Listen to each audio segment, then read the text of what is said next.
Hello everyone. My name is Sheila Montague, and thank you for joining us this evening for another episode of WAGE, Women Advocating against Gender, advocating for gender equality. I'm sorry, and I'm so excited tonight because we have a fantastic guest who has decided to join us to just share so much of the things that we need to know for now, right, in 2024 with us. And share the live if you haven't. If you're watching this on live stream YouTube, please click subscribe. And without any further ado, I'm going to bring forth our host for you to welcome her. So with that being said, hello, Ms. Courtney Wicks. How are you this evening? Good. I really like the music. Like if I was good at rhyming, I think I would have freestyle, but I'm Right. We're not. the hop era, right? So Yeah. yeah, we hear a beat, we want to run with it.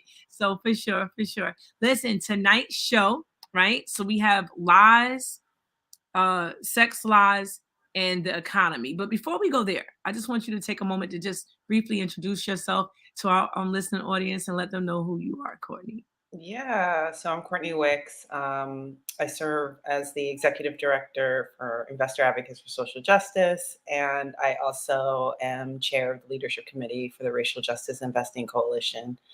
And essentially, the work that I do sits sort of at the intersection of socially responsible investing and corporate social responsibility. Our primary goal is to advance social justice through the capital markets, while simultaneously figuring out ways to dismantle systemic racism within the economy. That is huge. That is a lot to unpack. I love it. I love it. And we're so happy to have you on the show this evening. I saw you on a show recently, and I just thought you did a phenomenal job, Courtney. And I said, I have to bring her to talk to the women of WAGE and our listening audience in Newark and beyond. A lot of people don't know we're past 5 million views with WAGE. So That's we're really excited, yeah, to have you on and to have you share so much. So let's just get started, right? My first question, women, right? We're on the bottom of the totem pole, especially in politics, right? And so when we talk about sex, lies, and the economy, right? So we talk about sex in terms of literal sex and how that plays a role. And we also talk about sex in terms of gender roles, right? And when you talk about justice, all of that is relative. What are your thoughts on where we are right now as women in this society, and how do we move forward from there? Well, yeah, I mean, I think like first, I just want to start by saying that I feel like Black women and Indigenous women have kind of been the anchor of American society. Black women specifically have, when have been always put in a position where we have to kind of save America from itself, and I think that was really very pronounced in the 2020 elections, where we had to step up. We had to exercise our our voice, exercise our vote during a time where we just really didn't know if anyone else would step up, and so we did. And we represent about 2/3 of the total Black voting population, of which 98% voted, for Biden or against Trump, Right, however right, you want to couch it. right, right. So yeah, Yeah, I hope that answers your question. yeah. No, I yeah, no, that was a great story. How do you think sex plays a role? And the reason why I'm asking is because many will say that we live in a very patriarchal society, right? I've even heard Michelle Obama talk about how many of the meetings take place on the golf course, as to subliminally, not have women to be a part of it. What do you think about that? Do you agree that patriarchy does still play a role? That women are seen as equals in terms of political, or are we just seen as sex, right? Objects, right? Are we still being objectified in 2024? Like, what are your thoughts on that? Yeah, I think what I'd like to call the progress today as it relates to like gender equality is a term I call breadcrumbing, where they just drop enough breadcrumbs to make it seem like we're making progress, when in actuality, uh, Right, so much right. we have such a long way to go. And I think like after sort of the Dr. Claudine Gay um, debacle, I posted something on LinkedIn. I have a tendency of posting pretty frequently on LinkedIn, because the goal is to kind of interact with the ecosystem of the professional network that I work in. So just socially responsible investors, climate finance folks, um, uh, faith-based investors, institutional public pension funds, and just general like finance folks, scholars that do a lot of work around the economy, research around the economy. And I think one of the things that after I made that post, so I went looked at my inbox like the next day, and I had over 171 stories from women, really across like all across the world, giving stories about workplace trauma. And so, and most specifically, they were women of color. So, women of color in finance, working in finance, or other various corporations in London, folks that are working in Australia, folks that are working here in the US. There was one woman whose story actually ended up being posted because she had shared it with another person in my network, and she was tapped as a very prominent human rights attorney in Quebec, and she was tapped to lead their leading human rights organization in Quebec. But because the institution, the folks that had been there a long time, were threatened by this Black woman working there, even before she stepped foot in the job, they started whisper campaigns because that's how it usually starts. And then just undermining her ability to lead.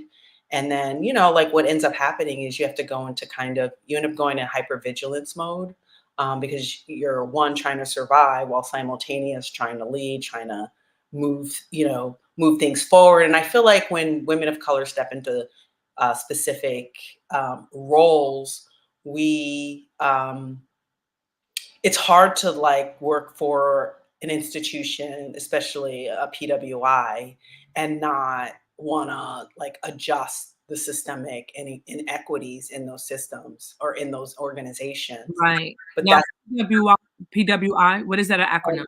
predominantly white institutions, and it's really hard, and women more broadly, right? Because even if it's most of them also are heavily patriarchal as well, and so you can't. It's hard to walk into an institution and see the glaring examples of either gender inequities, gender disparities, racial disparities, ethnic disparities, and not want to change it. But getting buy-in from folks that are that report into you is very difficult, especially folks who have been there a long time. And then Right, the last thing that I would say, just to kind of answer the first part of your question that you asked, women are half the population, and we're responsible for all the lives, giving birth to all the lives on this planet. And right, so the mere fact that we aren't playing an equal role in shaping the kind of society in the world that we want to see I think is incredibly problematic. right, right. I see so many, like you said, women are at least two-thirds. I know here in the city of Newark, women make up 80% of the voting populace, and we don't see that number represented locally. And we don't see the numbers represented nationally. And it's like, even to get in, it's almost like you have to barter, right, with your physicality or, beyond, to get in a space where you can actually speak and make decisions. And then even when you're there, Yeah. do you still have that the power that a man would have in that position? I've heard stories about other women who have accelerated to hierarchy of government, you know, locally, on a state level. And I heard that the power wasn't the same. That they were immediately told that this is your place, and they stayed, they kept 10 toes down for that. And so can we expect in the future to ever be treated equally from a social standpoint, from a political standpoint?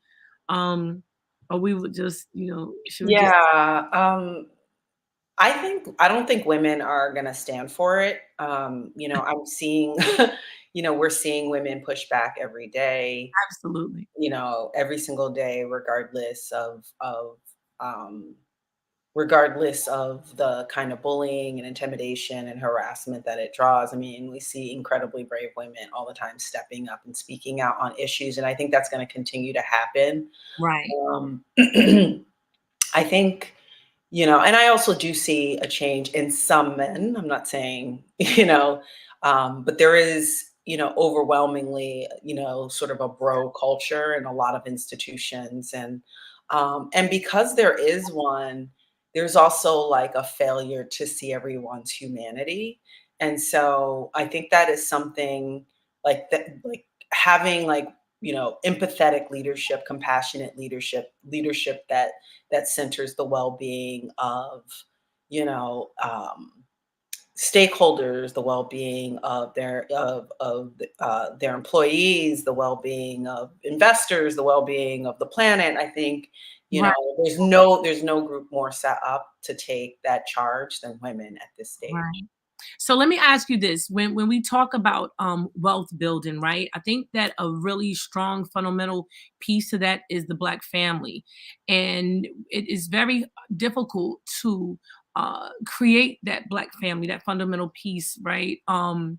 That helps the progression if we don't understand finance, if we're not even together.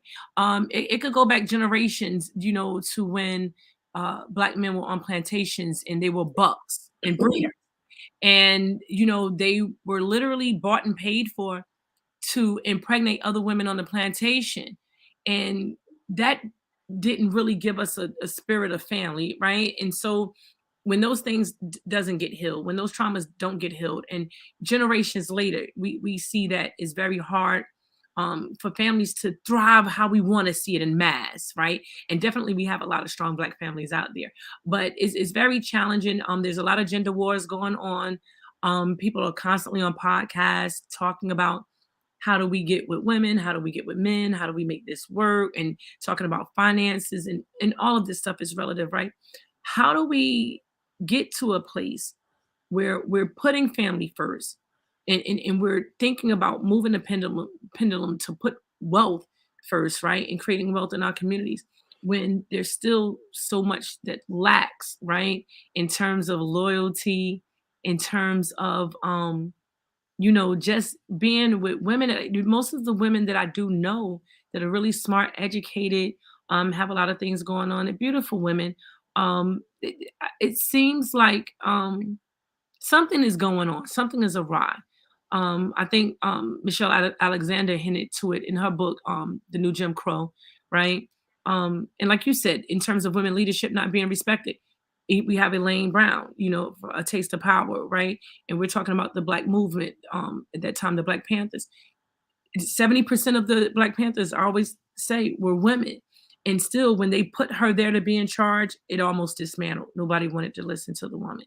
Um, where do we go with that? And do you see us going to a place that's going to be positive, that's going to be uplifting spiritually as well as financially? Because that's key. Yeah. So, I can't really talk about the state of like how any individual, especially any Black person, sort of arrives at the decisions that they arrive at when it comes to family, because there is, it like when you look at sort of the history of America and everything that Black people have been through.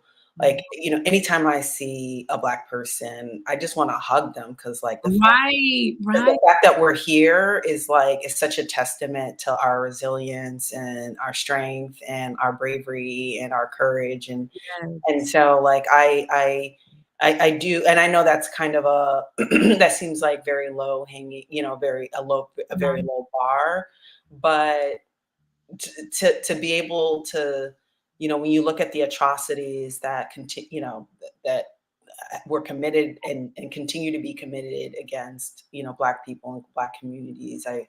I'm like so proud of us in that way, and I like want to start there. right, right, Um, I will say that,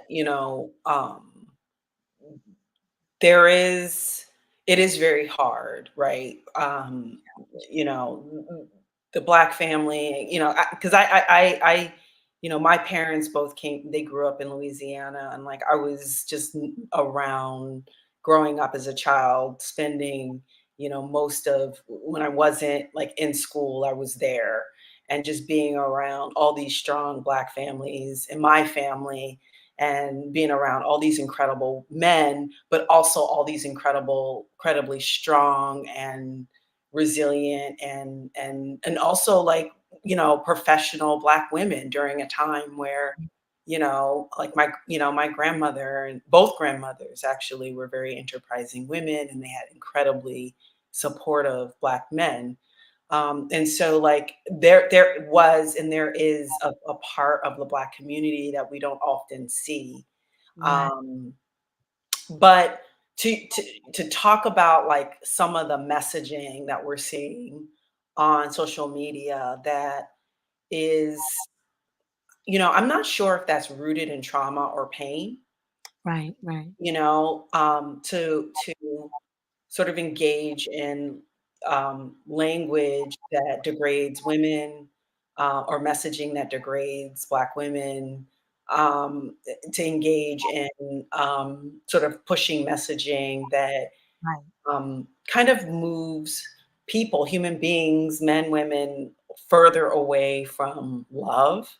Because I right, just think that that is such a beautiful thing. And like, why wouldn't we want to experience that, especially in a world that doesn't always value our lives, to not right, want to find that love and that deep sort of commitment and passion, and just have like your person that has your back, that's building with you, that understands, the plight, right? And so, and that you're equally committed to trying your best to make the most beautiful life together as possible. And I feel like it's those messages that we should be hearing more of, right. and that, like these, and I always get really sort of, I just kind of wonder about people who get online and um, start talking about like, well, if you're a woman and you've got this, and this, like you ain't ever gonna have a man, or you Yeah, and I'm yeah, just like, of all the things to talk about, of yeah. all the versions of yourself to present, I'm so what glad you brought that up. That's a great segue. Somebody just asked the question.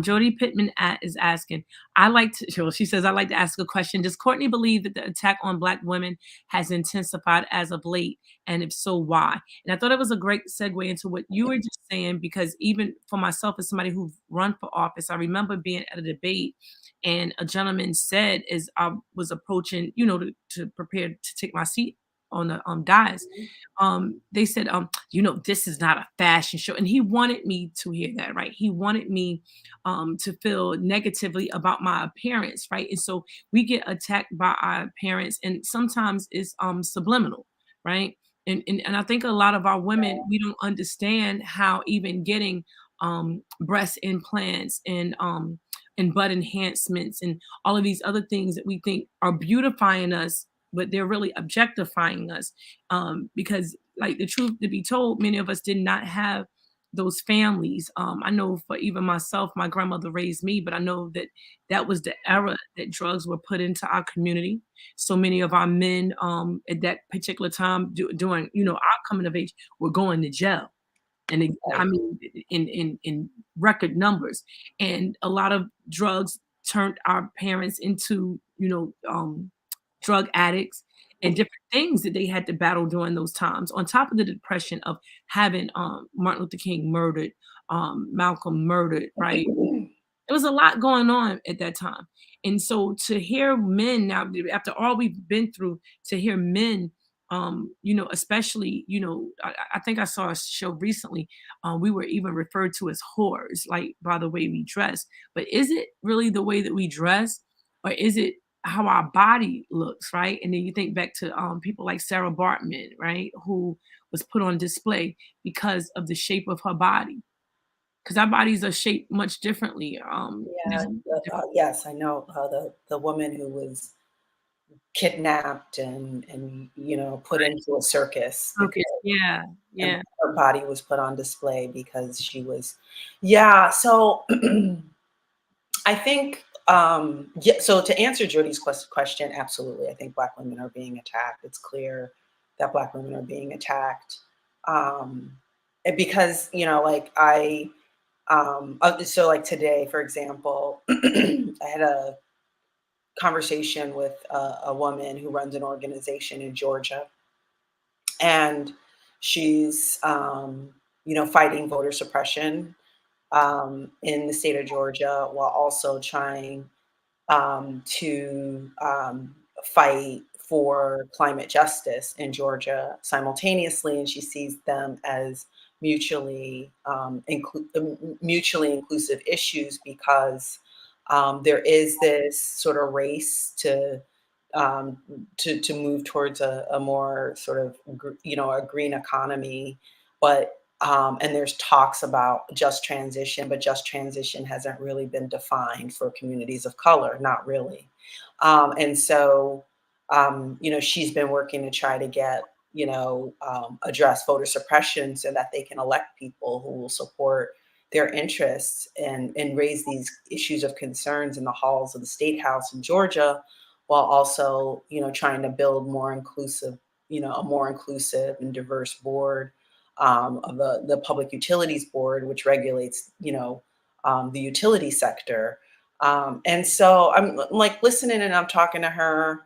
And then, last week I talked to another woman of color who's organizing indigenous peoples in the Appalachian Mountains against like a particular pipeline that they want to build and push through West Virginia, Virginia, and I think parts of Tennessee. So she's organizing across 3 states.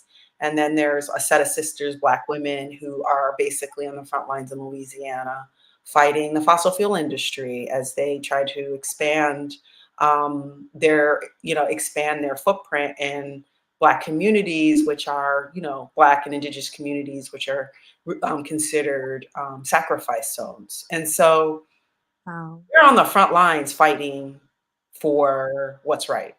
We are fighting for our we are fighting for our lives. We are fighting for our human rights. We are fighting for our right to live in a safe and clean environment where it's free from water pollution and contamination, free of air pollution and contamination, where we can actually live off the soil of, and grow and play and be a part of nature in such a beautiful and wonderful way, while also trying to save ourselves from ourselves, meaning humanity, because we're also simultaneously destroying this planet.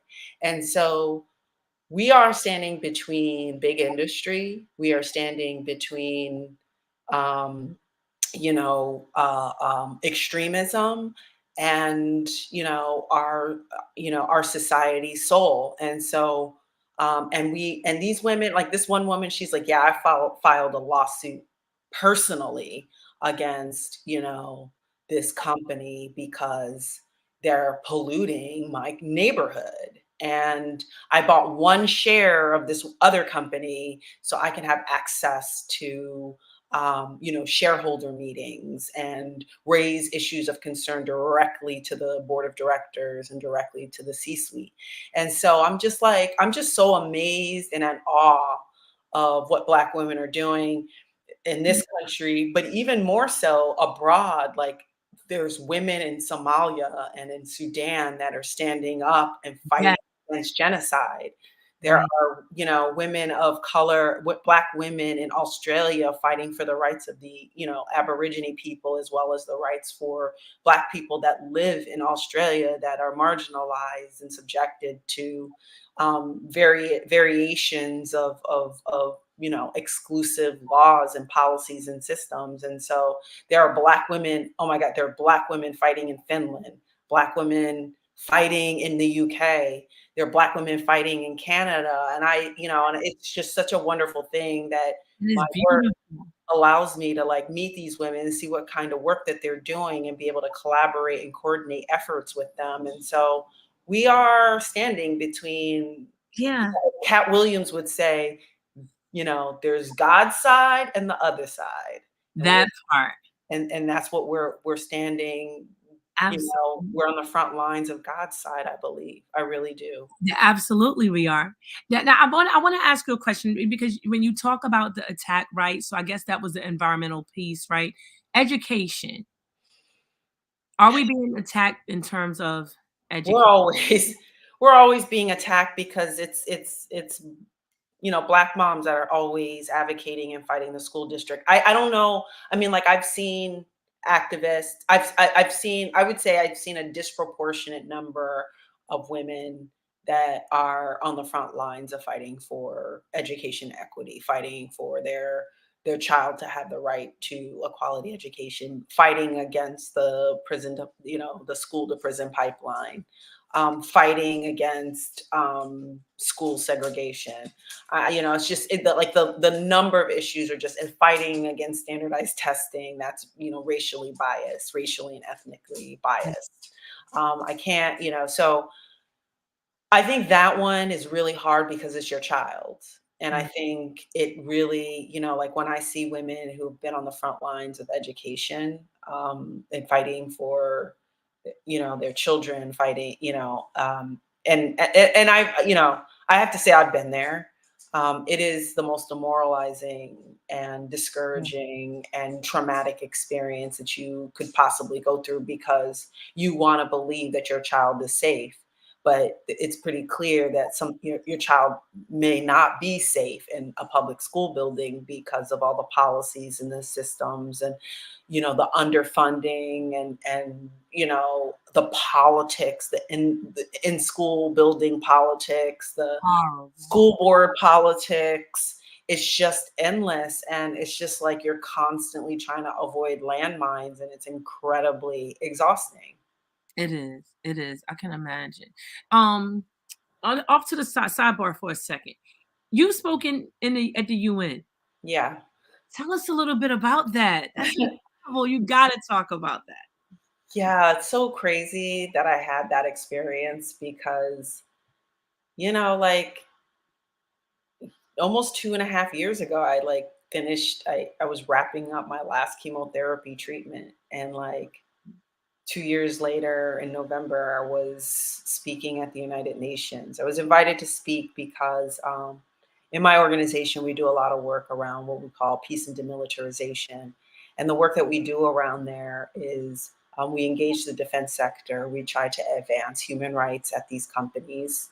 Um, and we try to raise very significant, what we call material risks of human rights being violated by various authoritarian regimes or government entities that have a history of violating human rights. And so we and so I was asked to speak to sponsored by the country of Ireland. Um, and I was asked to speak about how finance can play a role in abolishing nuclear weapons, because there is a treaty, and most of the countries that have signed the treaty are in the global south. So it's countries in Africa, countries in South America. There's a handful of countries in Europe, like Ireland, and but the U.S. has not signed it because we have nuclear weapons. We manufacture nuclear weapons, um, and and so I think one of the perspectives that I brought that I think they hadn't heard before was every time we go to war, um, yes, like citizens on the other end, when bombs are dropped or missiles are shot or whatever, you have innocent civilians that um, um, run the risk of being harmed or killed or disabled or you just name it. And so there is that side of it. But the other side that people don't see is that because the manufacturing and production of weapons of mass destruction, mainly nuclear weapons, um, most of the manufacturing production takes place in Black and Brown communities Mhm. because our communities were deemed sacrifice zones. Mhm. Um, and so every time we go to war, that's another missile, um, Right. another nuclear weapon, more chemicals being brought into our community, more waste from the production and manufacturing of these chemicals, and more poisons going into our communities. And so every time we go to war, there are silent victims that we don't see. Right. And then the other thing that I would want to like pointed out is that one of the first testing sites for nuclear weapons was in Kenya. Wow. And then we also tested nuclear weapons out in, New Mexico, Wyoming, but most of those areas used to be indigenous lands that were taken. And some of the indigenous peoples are still living with the poison of these testing sites. Yeah. And Yeah. then the last thing that I raised was just like every time there is, another sort of ramp up another ramp up for weapon sales. That means some of the earth is going to have to get opened up somewhere in someone's backyard. And because we have to mine and source for uranium, we have to mine and source for lithium, we have to mine and source for all these materials. And the folks that get impacted the most are indigenous peoples. And the planet suffers because mining is such a mining is just not, it's just such a, it's so devastating to the earth in general. And so I try to point out that there is victims across the entire value chain, and those victims are often people in communities of color, no matter where they are in the world. I have to ask you a question. Like you are like my superhero. I tell people this all the time. Like first it's Michelle Obama and then it's Courtney Wiggs, right? Love you, love you. This is what I want to ask you. Yeah. What would you say to women out there who are smart, who are capable, but they don't have the confidence, they don't even believe that they can get up in front of audiences to speak and to share their truths and to be leaders at this time. There's a lot of women who still feel that leadership is just only for men. What are your thoughts on that, and what would you say to those women?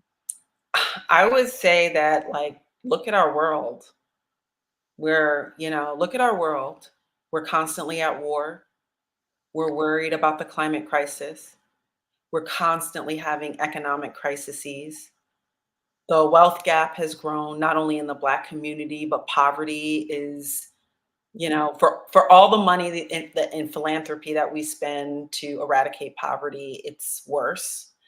Um, we have a complete hoarding of wealth by a handful of people and a handful of institutions. And then look at the politics right now. We've got, the politics in this country. I think that, engaging in anti-democratic attacks because, you know, they, ca- folks can't deal with accountability. And, for a lot of these men, accountability feels like an attack. Whereas I think for women, we internalize that and say, how do we fix this? How do we go forward? And so there is like, I think there is I am of the thought that we need more women in leadership because we need different ways of thinking, different ways of doing things. We need people who are going to center, human beings, center our planet, center the well-being of you know, of our ecosystems, of families, of you name it. And I'm often struck, like when I see some of the dialogue happening between, key, whether they're business leaders or whether they're billionaires or whatever they might be, politicians. Um, I don't see the emotional intelligence that, I'm wondering, like, where are the adults in the room constantly? And Right, so I right, just think that we need, um, we need leadership that is that is going to be compassionate, that is going to be highly emotionally intelligent, that isn't going to be afraid to say, like, look, I got it wrong, let me see how I can fix it, who right, isn't going to be afraid to change course when they learn new information.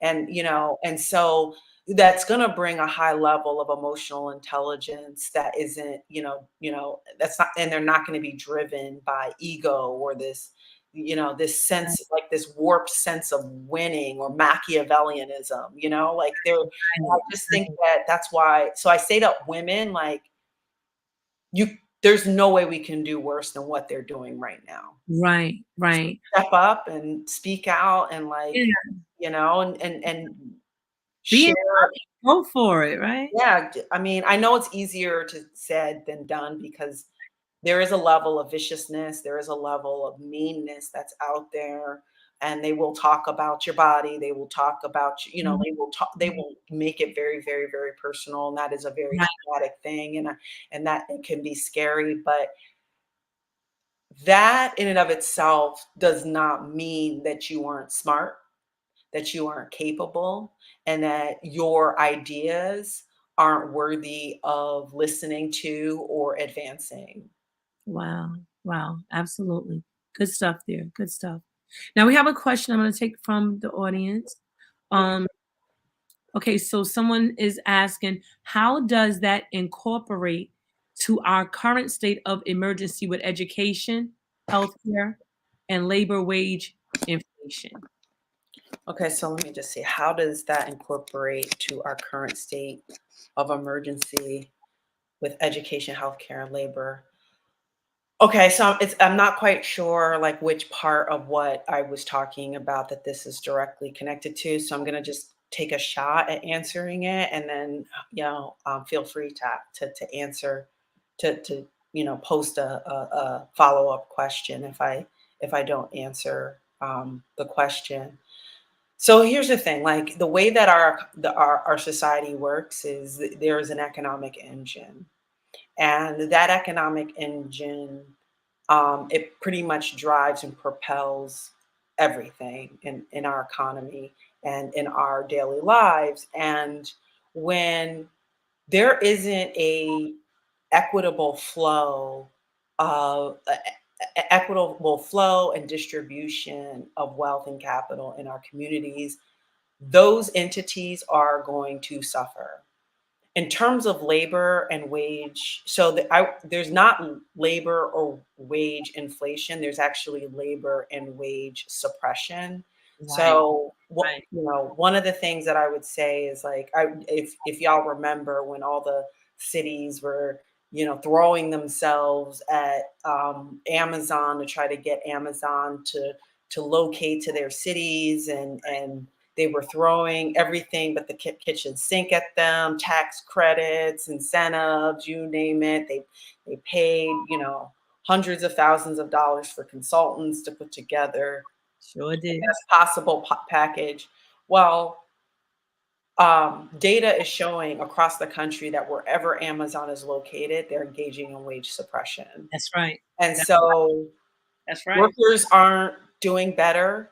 And in fact, they because Amazon is constantly trying to turn out packages, the working conditions are really hard. Workers end up being hurt. Um, they sometimes don't have any they don't have any benefits. They depend on the hourly income, and so there's a whole coalition called the Athena Coalition that has been organizing Amazon workers all across the globe. And even with that being said, the company just doesn't, Wow. they don't change anything, and and they don't, and they're investing in things like artificial intelligence, and they want to automate things a little bit more, but Right. because they're hoping to take the worker out of the equation. But Right. I just think like all of these things, when w- by the time wealth is made and generated in this country, it evaporates before it hits the Black community.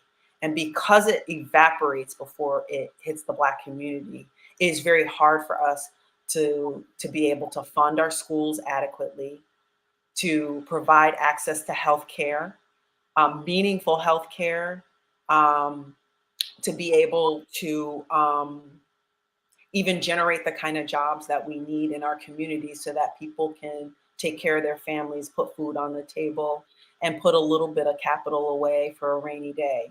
Right, right. So there's a person asking, the adults are uninterested. They aren't available for those type of activities and conversations. Um, just to throw this out there, on every last Saturday, I have employed to have civic Saturdays in our community. I did a short curriculum that'll help people understand, just the basic things about civics and what it is that they can do to be positive in the community and to just help make things better, for the city that we live in. And I don't know if people are interested in that, but if they're not sitting at those tables and having those conversations, right? How do we get the people in our community to understand those huge topics of discussion, like inflation? Because again, in Newark we have about 80% of our residents who have not been to college at all, or maybe even went past high school at all, right? And so in our high schools, we're dealing with a situation where 4 out of 5 students right now in the third grade are not reading and writing on level, right? And so we know from statistics that we see that kids that are not usually become adults who are not functional readers, et cetera, et cetera. How do we if they don't come out and be participatory in these conversations, or if they're not watching the show? And again, quick plug, if you haven't already shared, please share. If you could like and subscribe, if you're watching live stream on YouTube, please do so, because these are the conversations that I think that need to be had. How do we get Courtney Wicks to these tables where she can teach them, just like Courtney Wicks is teaching me so much? How do we get to these conversations? I mean, I kid you not, I've never spoke at the UN, and so these conversations are So enthralling to me. yeah, there's not a lot of Black women doing like in these spaces. Mm, Like uh, there's just not. And like I so in September, the NASDAQ Foundation asked me to they had funded this series to try to encourage HBC, students that were attending HBCUs to pursue a career in socially responsible investing and um, sustainable investing, or climate finance. And so um, I there's myself and there's probably one other Black woman. Actually, there's like 3 other Black women that do specifically what I do. Um, they might touch on different issues and they work at different institutions, but I would say there's about 3 of us, and 2 of us are leading organizations. And I mean, I didn't know much about this space till I got into it, but I knew issues. I understand issues. I've worked on a lot of different issues. I understand issues. And once you understand the mechanics like of the advocacy toolkit that you're using, you can be successful in at least in the space. But I think that Um, I think that's what we have to think about is like, what spaces are we not in that we need to be like more of us need to be in? We need to be. Because Yeah. I remember like when I first got into politics, along like before I moved into the space that I'm in, I remember like I decided back in 2006, I decided I was going to go do this like congressional race out in Bergen County. There were basically no black districts or whatever. And I remember like going to an event and seeing sort of all like the key like black operatives. They're now like doing incredibly amazing things in government on the state and federal level. But I remember like one of them said to me, they're like, oh, so like what campaign are you working on? I was like, yeah, I'm working on like congressional District 5, and our office is like based in Paramus or something like that. And the district at the time was basically North Bergen County, um, Warren County, part of Warren County, and like Sussex County, and like part of Passaic County, like where it's like kind of in the mountains, right? Right. So it was an interesting demographic, but and they were like, well, what black districts are out there? And I'm like, there's none. They're like, so why are you doing it? And my thing is like, we don't know where we don't go. And because I did that election, I like it literally changed how I thought about politics ever. Mm, and that's what I always say. Women, not only women, but women really need to get involved on some level of politics so that they can understand, because so many women don't. And then when we do touch the basis of politics, right, we end up majoring in the minors, right? A lot of emotionalism. Like I said, when I ran, there were so many women that I had great conversations with, right? But there were other women who they never asked me about my platform. The only thing that they wanted to know was something about my hair or how I was dressed. And and for example, I had a very lengthy platform pertaining to the police, the fire department here locally, because I knew that they didn't have the tools and the equipment that they needed, and especially with the level of development that was coming fast and furious into our communities. And how are you expected to get up top of a building to put a fire out when you can't really handle it on a three family house? So those things went to the wayside because, like, again, we are dealing with 80% of the women voting base here. And if they didn't think that that was important, that they were more concerned with my physicality, they were more concerned with things that just did not have anything to do with the platform, right? Gossip, you know, and what ends up happening is these major issues end up getting not being addressed at all. So, in terms of leadership in communities, like what type of leadership do you envision that we could be most effective by, having, motivating, or stimulating during this time? Yeah, I mean, I think like leadership that's is like going to change how we work. I think no matter how you feel about Barack Obama now, like whether you feel like he did enough or he did too much, or however you might feel about him now, the one thing that we can say about that man is that he tried to change how politics operates.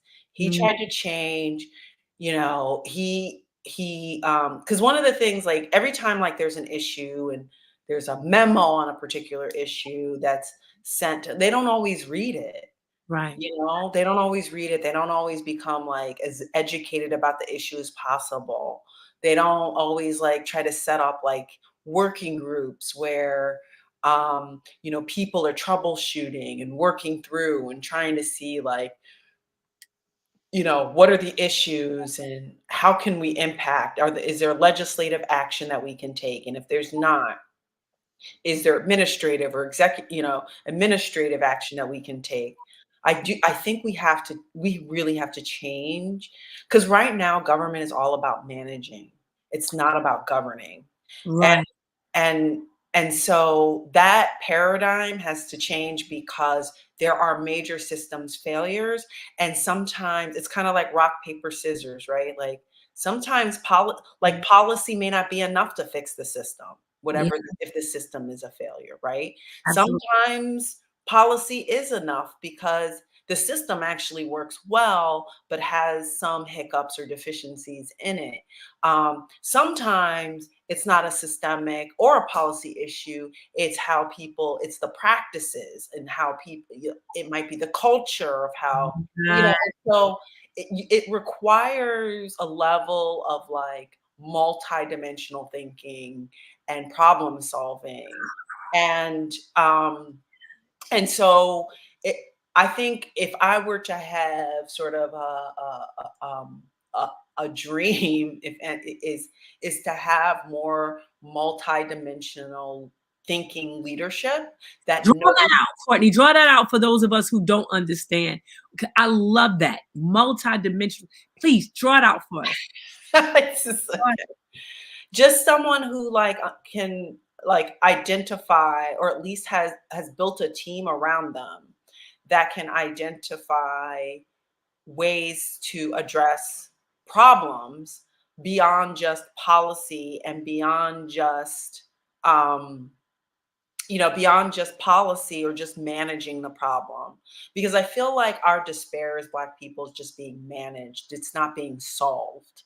And so we need, if the issue is a systemic issue, you're going to need someone who understands systems, that knows how to redesign and re engineer systems, that can, break them down, put them back together, reorganize, and you're going to need someone that understands, like, how are we going to implement these initiatives and ensure that we're engaging in the best possible practices to serve the best interest of our people. Agreed, but that's not what's taking place. Yeah, well, When yeah, it came to the water here, we did not. Okay, we had a water situation that was comparative to Flint, Michigan. We did not get an expert in water, right? Nepotism yeah, suggested and put in place who we got, right? And it doesn't matter who they are because I'm sure these practices are happening in other places. But the same thing just recently, we got some type of mayor appointment now for the head of the police. Again, we're talking about somebody with social work background, right? We're talking about somebody who's probably really, really nice, but we don't really need to worry about nice. We need to worry about qualifications. We need to worry about in the city that is just overrun with crime and homicide. We just have had a major homicide, and not that any other homicides are not major, but I don't think I've ever heard in my entire life of a pastor or an imam being murdered in broad daylight. And that took place here in the city of Newark. And to turn right back around and to put somebody that is ill equipped, somebody who it just does not have that wherewithal. I know for a fact there has to be lots of cops here who have the background, who have the know-how, who could have been put in position to really get the job done. But as you know, a pattern of behavior, right? A practice that has become a norm. People put in people who yes them to death. People put in people who will just go along with whatever they say. And this is all over the nation now. Because I hear other people talking about it in other countries, and not in other countries, in other states at the board meetings, right? They're giving each other kudos, right? They're all and then if the public says anything, they're the bad guy, they're being anti whatever, right? And it's not about critical thinking anymore. It's not about the best decisions. It's about who knows who.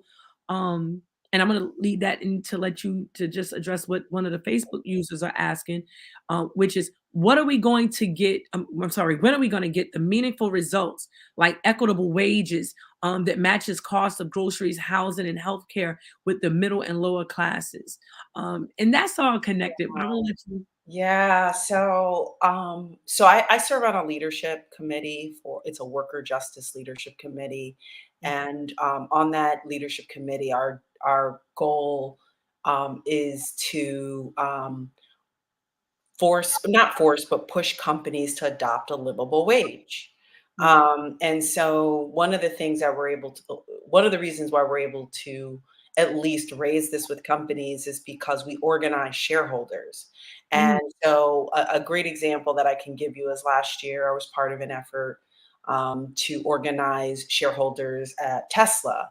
And so we pulled together a number of institutional investors here in the US and in Europe that collectively represented about $1.8 billion of Tesla shares.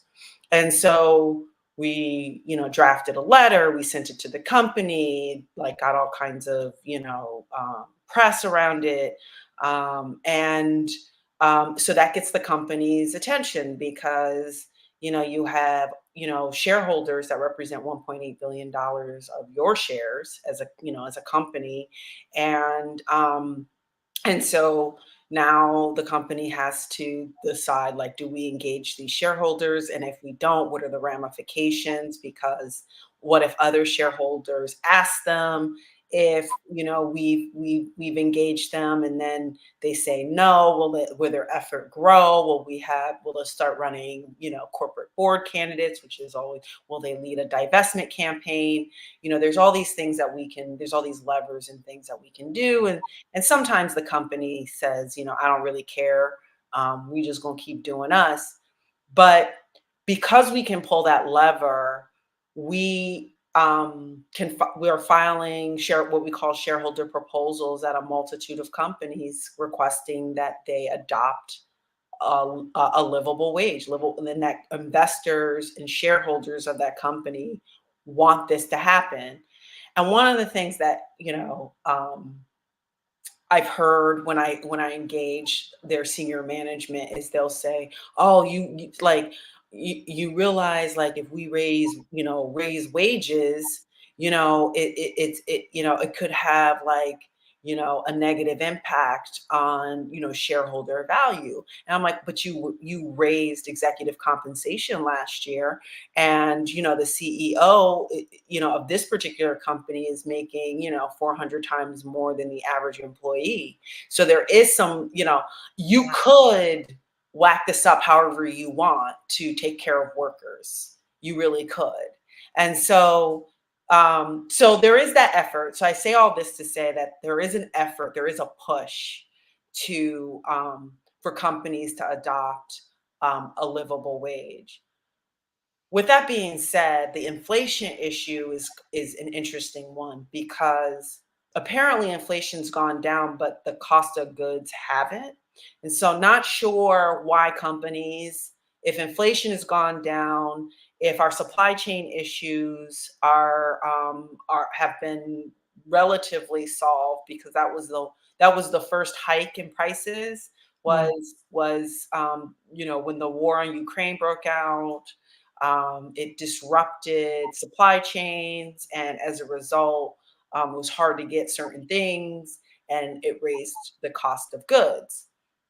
But now that most of that has been addressed, why haven't the cost of goods come down? And I think that's a very good question, that has not really been answered, because I bought 8 things this evening in the grocery store, and it cost me almost $100. And it's these types of things that are what I call wealth stripping events, especially for middle class and low income people. Absolutely, absolutely. So again, when we're having unqualified people in these positions, how do we help the poor? How do we get more people? Um, you know, like, there's instances where we have some of the dregs, of society sitting in seats, right? And they're there, we know, to be puppets, right? And unbeknownst to them sometimes, but they're there, right? And then we have the people that could be there, who could be making change, who could be just doing the most, and those people are not.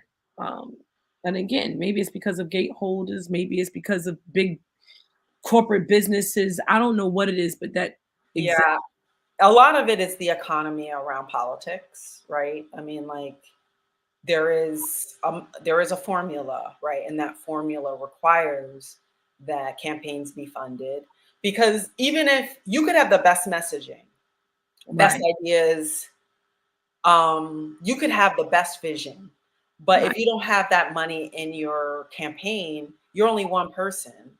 right.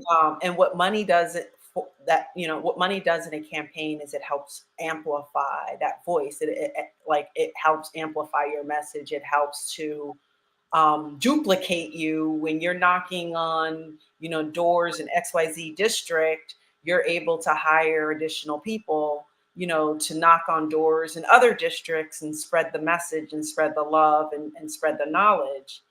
And so the economics around politics is incredibly troublesome, because it makes it very transactional.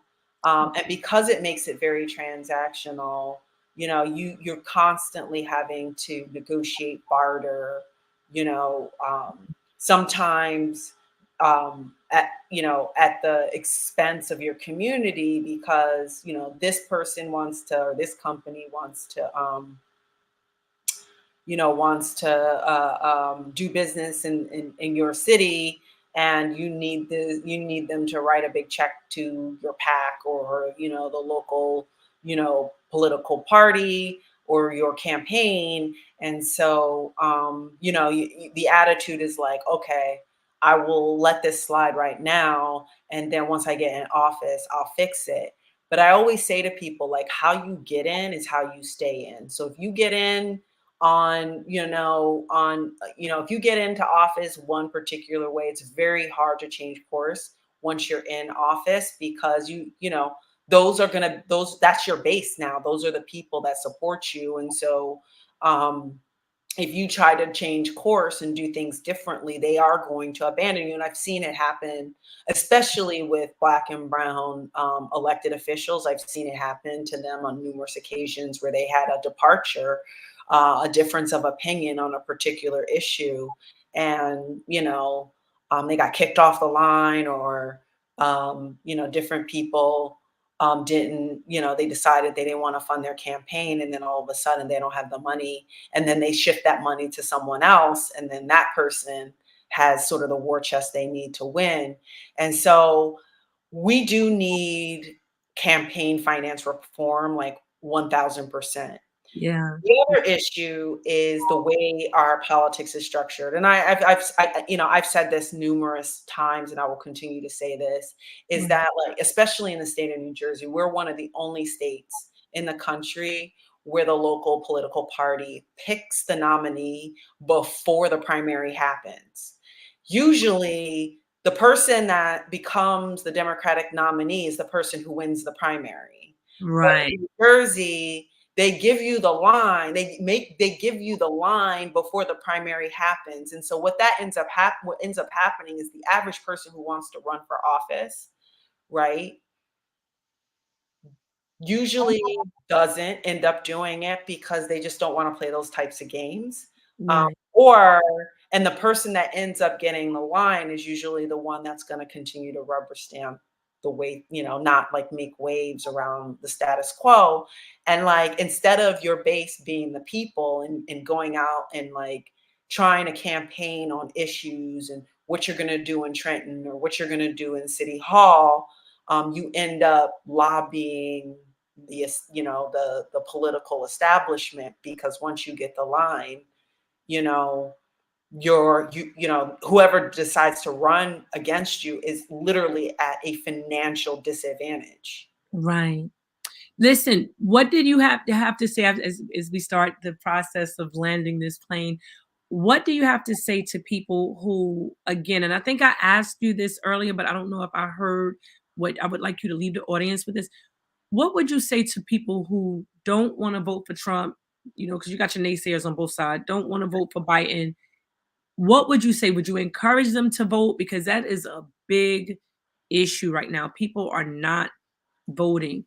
And it's so bad here in the city of Newark. They've even went into the schools to have non-documented 16-year-olds vote. They actually passed local legislation for that. What are your thoughts? What would you suggest they do? Yeah, I mean, I think it's okay. I think 16-year-olds, young people, should have a stake and should have a say in their education system. And I think they're old enough to know, right, what's working and what's not working. So I stopped short of, like, condemning that. But I think in terms of, like, voting, um, your vote matters. It's just that afterwards, your issues may not. And I think Mhm. that Mm. and I just think that like, I will always say that I will always exercise my vote. I'm definitely, like, I think, um, there is a clear white supremacy movement on one that's incredibly willing. And like, one of the things I'll tell you about this brand of white supremacy, because there's different brands of it, um, is that this is the type of white supremacy that will burn down the house with you and themselves in it. This is a very self-destructive. They will, and so I would encourage everyone to exercise your vote. And I completely understand how um, how disappointing and devastating it is to continue to exercise a vote in a process an electoral process where you feel like your issues are not being addressed, or like our issues are not being addressed, they're not being solved. And Um, and it's almost like, and I'm sorry, I didn't no, mean it's okay. to cut you off not one time this evening, It's all but good. my concern with the 16-year-olds are, right, we're talking about young people who, again, 4 out of 5 are not reading and writing. So we factor that in. We factor in the fact that civics is not being taught. Social studies is even being, and those are 2 different things. What are they gonna vote based on? So when you talk about the issues, I can, agree if you know the issues, right? But we civics, if I just Yeah, I think it's a ploy. I think it could be a great idea under the right set of circumstances, but I think this is just an agenda yeah. driven. Well, I think, like, we need to be taking measures to enhance democracy, right? Because Right, I don't think that we're supposed to have a democracy, but I don't really think that we're an advanced democracy as much as we push American exceptionalism. right, Um, right. I also think, like, even like, we're talking about a time where, like, Black people, um, there were times where, like, where Black people had to take literacy tests in order to vote. They had to do all Right, kinds of things in order to vote, and, like, and if they didn't pass those tests, they weren't allowed to vote. So I don't think that I think people know about the issues that impact them. I really do. Um, and and I think they have a right to exercise that vote, whether they're, illiterate or not, because perhaps the reason why they are illiterate is because they don't really have a voice in a system that made them that way. And right. so I do think, like, I get, like, that there are a lot of young people in the city of New York that might not be able to. I don't know the data specifically, but Yeah, I just kind of think that it's gonna, not be done fairly. Like for example, in the senior buildings, only the incumbents can get into the senior buildings, and so they don't even know who else is running. So with the schools, I can imagine it would be the exact same thing. Only the incumbents would be able to get into the schools in front of the kids, and the kids don't know anybody else. And God forbid if those visits come with trinkets, right? And so yeah, those are their interests, just like the seniors. The seniors said, "Hey, we're getting these that's more of an indictment on the political culture absolutely, apparatus than it is about the people, right? absolutely, Because if we live in a state or we live in a community where those types of tactics are constantly being pulled out, you could be the smartest person, you could have multiple you could have a PhD, you could have multiple masters. They're going to always look for ways to manipulate voters. And I think, that's at the core of the strategy. And so, and yes, maybe, like, people who are more marginalized, more vulnerable, like young people, yeah, are a lot more susceptible, but so are seniors, yeah, so are struggling families, right, so are teachers just trying to survive the day, you Right. know?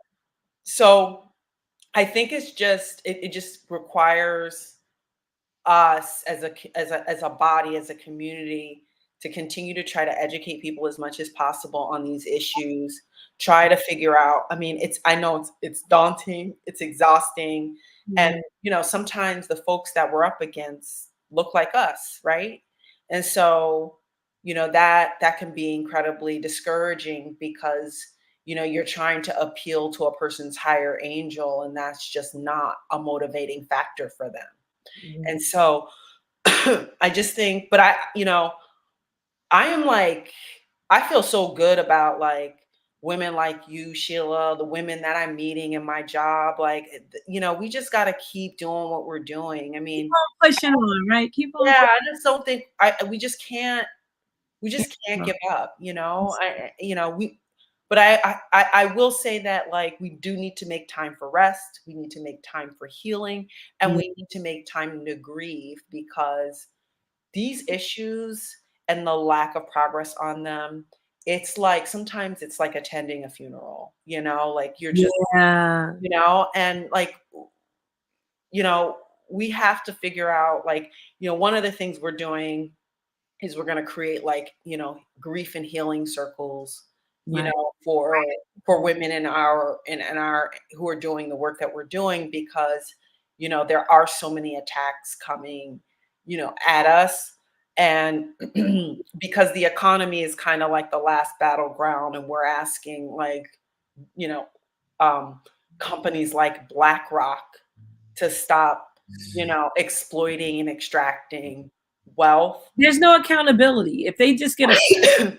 they're filthy rich. What Yeah, is the crime? we're asking them to stop engaging in wealth stripping and to stop sort of funding and investing in companies that have business models that require us to be subjugated. And so like but that comes, that comes with a lot of attacks from people with lots and lots and lots of resources that are endless, and so um And then they put the politicians and they feed them into our yeah, communities. I mean, like we read a letter, just to give you an example. It came from 16 attorney generals from various states in the United States threatening Fortune 100 companies. They were threatening legal action if they continued to engage in DEI practices. And I'm just like, word, because like some of these companies aren't even doing DE&I well. You know what I mean? So, you know, yeah, DNN. so What is that an acronym for? diversity, equity, inclusion. And so, like, Okay, what okay, okay. we've been pushing for is board diversity. So, diversity on corporate boards. We need to see more of us because on those boards, because we need to see more people that are um, driving corporate policy because those policies can impact our communities, right? So, we need to see. So, um, so we've been pushing that. We've been pushing, not just the hiring of people of color. We want to see the advancement of them in companies as well. Because what companies will tend to do is they'll hire all of us like at the bottom levels. No one gets promoted. You don't see anybody in senior management. And so, and then, if they do allow a handful of folks to rise to senior management, they're facing workplace trauma in a way that like makes it very hard for them to retain that talent. So we're like, we want to see retention numbers. Like we want to see that you are retaining Right, right, Black and brown talent. We want to see that. And right, so these states, and we're talking about states like Mississippi and Alabama. Like Alabama literally has a 40% Black population. Like, don't you want to see your people hired? Don't you want to see them in jobs contributing to the local and state economy? But they don't, because that is a form of white supremacy where they will burn the house down with you and themselves in it.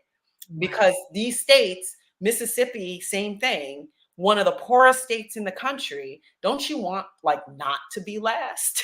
You know, Right, right, that would mean like black people would actually have to like have like a chance to, and that's a state also, like, I mean, you're gonna that's I think the population of black people is almost 40, like almost it's almost 50-50, like almost 50-50. right, But when you think about that, it's just like, you send a letter to ask, to threaten companies from hiring people that represent 40 to 50% of your population in your state.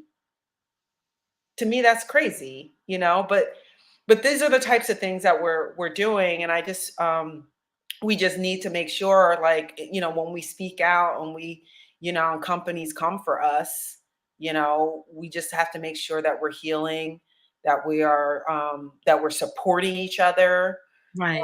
that we're getting the rest that we need, and that we make space for grieving. It's okay to grieve. It's okay to cry. It's okay to be angry. Like, that is emotional intelligence. Absolutely, absolutely. Okay, so last comments. If you could say anything to the leadership around the nation, especially in urban centers where injustice seems to be just like the norm. Um, what commentary would you like for them to hear or to know? Oh gosh, I think like um I just think that we need to start being very creative about problem solving, and Yeah, that we need to we need to get our game up a little bit, a lot actually. mm, excellent. Because yeah, we do. And I think one of the other things, if I could say one thing, Yes, yeah, that closing the racial wealth gap, and I mean, like, not just thinking about reparations, because I think, but the way that we think about closing the wealth gap is always like heavily reliant on government. But I think what we need government to do is to help us shake the trees of like these financial institutions. And a data point that I will give you is, on an annual basis, $71 trillion, $71 trillion, or $71 trillion worth of assets, whether it's real estate, companies, money, you name it, gets invested on an annual basis. Well, only 0.3% goes to Black owned companies and businesses. How are we supposed to survive on that? right, right.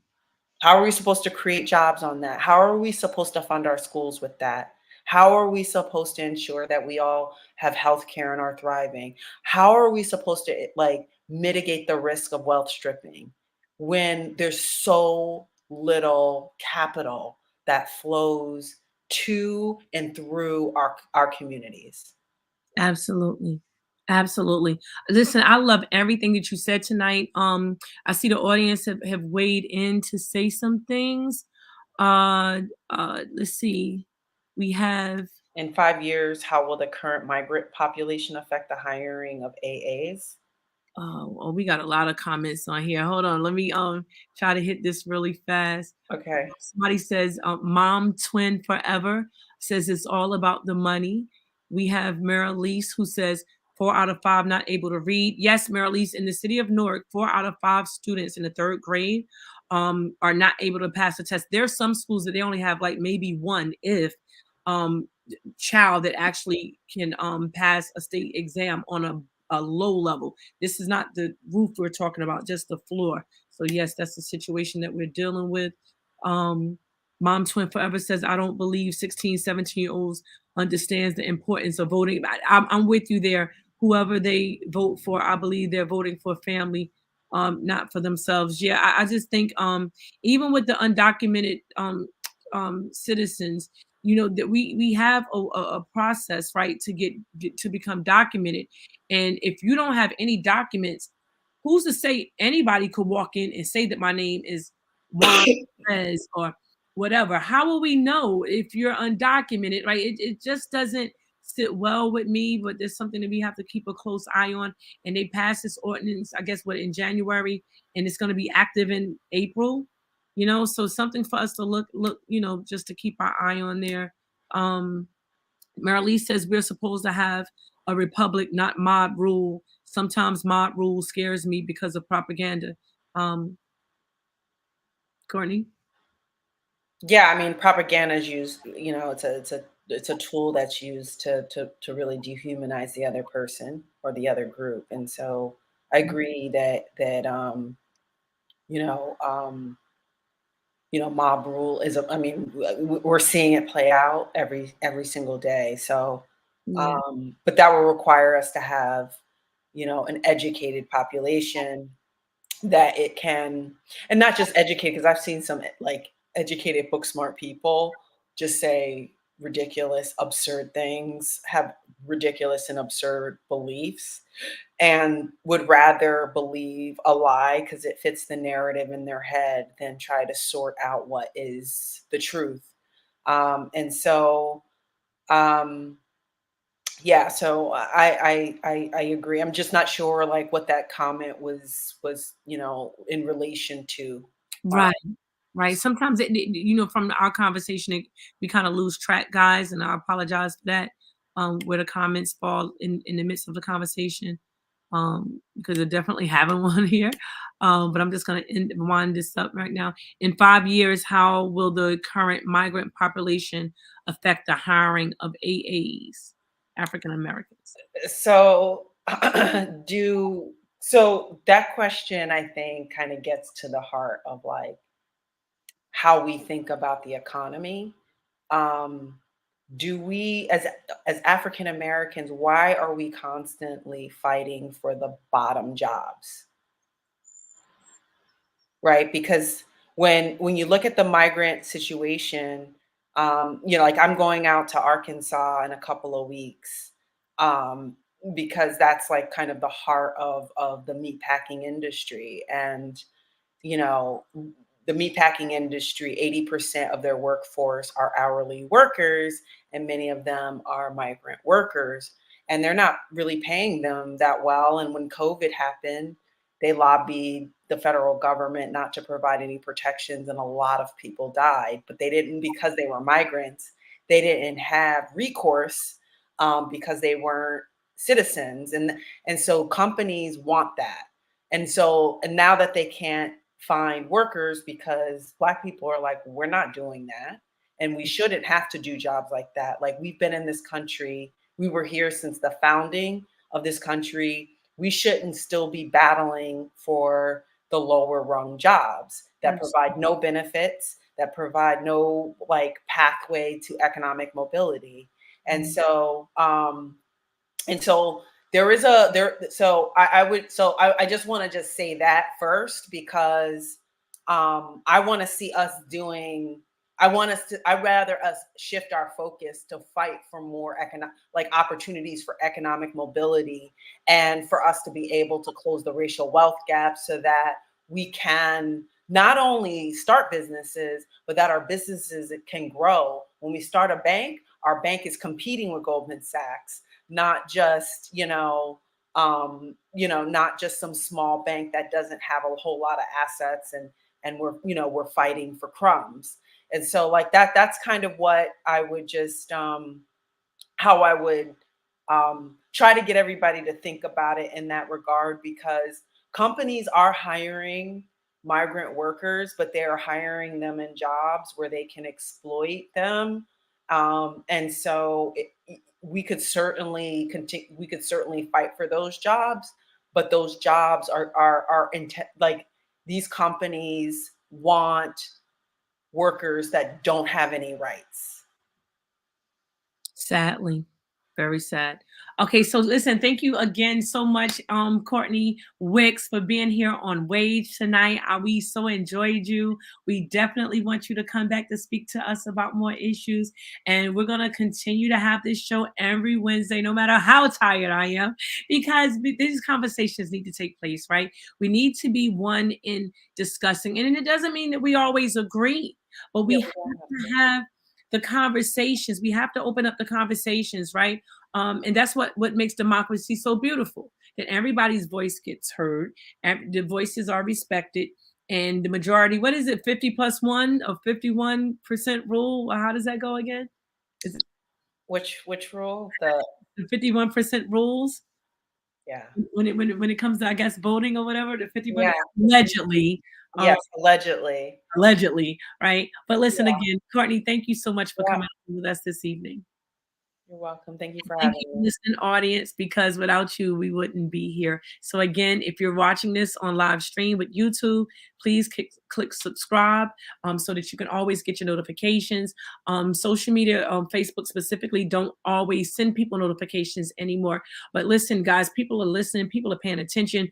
And like I said in the earlier part of the show, we're up to over 5 million in views. So you guys stay tuned, and we're going to continue to bring these conversations to you so that you can formulate better decisions about who you are, what you want to do in this world, and how we can make Newark as well as our nation a much better place than what we already have. Thank you for joining us, and until next time, good night. Town, a 14-year-old boy with a record of drug arrests was shot and killed. It was the 10th fatal shooting or stabbing in Newark in 10 days. Another deadly shooting investigation is underway tonight in Newark. This comes after a wave of violence erupted. First, let me introduce y'all to the mayor, and I'm saying mayor